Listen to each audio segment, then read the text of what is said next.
Jeff, Arizona Hot Homestead. Welcome back, folks. This is a generator box. So, I'm going to have actually a couple of these, and here's what I'm doing. This is my first one, so in a sense it's my prototype, if you will. That one is going to house this generator to run an air compressor. There's a saw in there, and the workshop, if you will. Okay, so it's going to sit over here on the side of my shipping container. So I need to protect it from the elements, right? The weather, the snow, the rain. And so here's what I came up with. Now it's not completed. You're going to see the completed one at the end of this video, because I'm going to paint it, and then that correlated metal over there, I'm going to put that on the roof. So let me just show you what I've basically done here. On the roof, I put hinges on the roof. So I don't know how well it's coming out, but I got some hinges here, here, and here. It's got a slight slope to it. So when you open it up, there it is inside.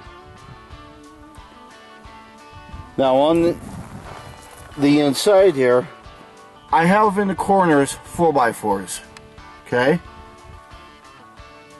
And then all this is basically scrap. This is the 4x4s that were left over from me building that guy right there. So I had some 10-footers there, and some of them, and I got extras, luckily, because they warp pretty quickly. So this is supposedly pressure treated, or treated with something. And so I got the 4x4s, I got 2x4s I had from something else. They were all warped as well. So all this is kind of a little bit warped wood. I worked it the best I could. I'll show you the cuts here in a second. As you can see here, I have a 2x4 coming across here, another one here, and that's part of that 4x4. I just notched it out, and I did that on all the corners. On this side here, this is the exhaust side. Now, I have this door here, and I don't have an exhaust that's a pipe leading out, because the goal is I'm going to just leave that open, and then the exhaust will come through there. And I'll show it to you once I set it up perfectly, when I set it up with the generator inside, so you get a better idea.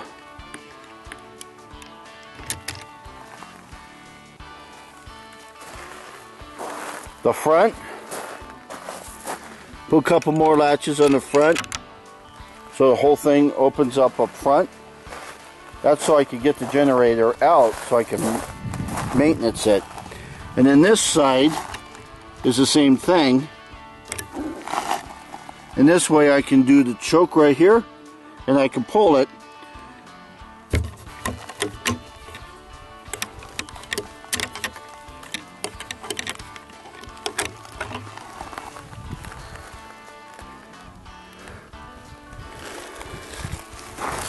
Then on the back side, I have a vent down here.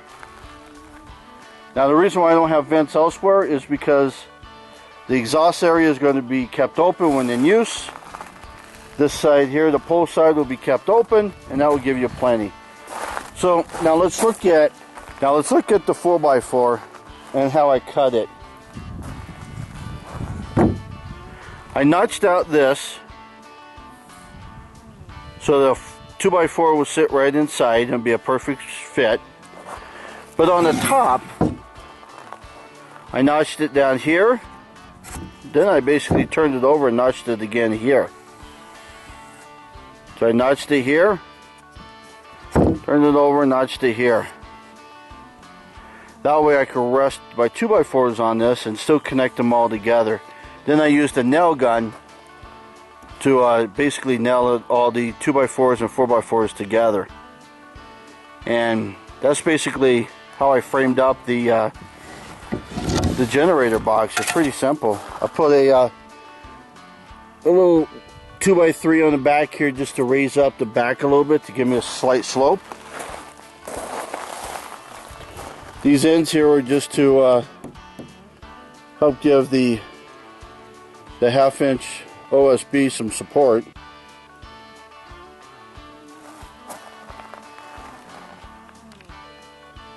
See the notch right there, another notch right there. Now this front, I have no 2x4 going across the bottom at all. Again, the reason being is because when I open this front door, I want to be able to pull out the generator for maintenance. I did have one up on top, and that's just to help keep it kind of solid. Now, one thing I had to do when I did these doors was, you see this little lip right here?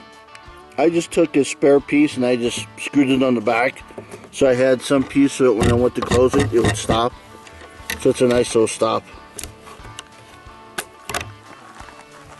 Alright, so that's the basics of the generator box. I don't care about sound. I don't care about insulating it. All I need to do is just protect it from the weather. So there's enough room in there. I made it extra big so that if I do want to insulate it or soundproof it or so, I can, but heck, when it's on, who's going to hear it? Me? So soundproofing is only a preference.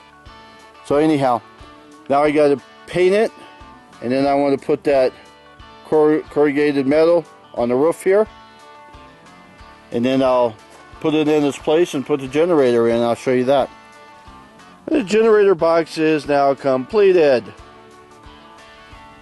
And my corrugated roof on top, and it's all painted with some waterproof stuff, make the OSB last at least a couple months. And so let me put this on a tripod and kind of open it up a little bit. As you can see, I used some cinder blocks down on the bottom and some cap blocks on top. These are the 4-inch ones, so they're only 4 inches high, 8 inches, and then 16. And then the caps are 2x8 by 16s, and a little area down below for some ventilation. But yeah, let me put this on a tripod and open up, and let's see what I got. So that's your generator box fully opened up. That's my completed generator box. Jeff Ayers on the Hot Homestead. Don't forget to subscribe, like, share, comment, and I'll see you next time.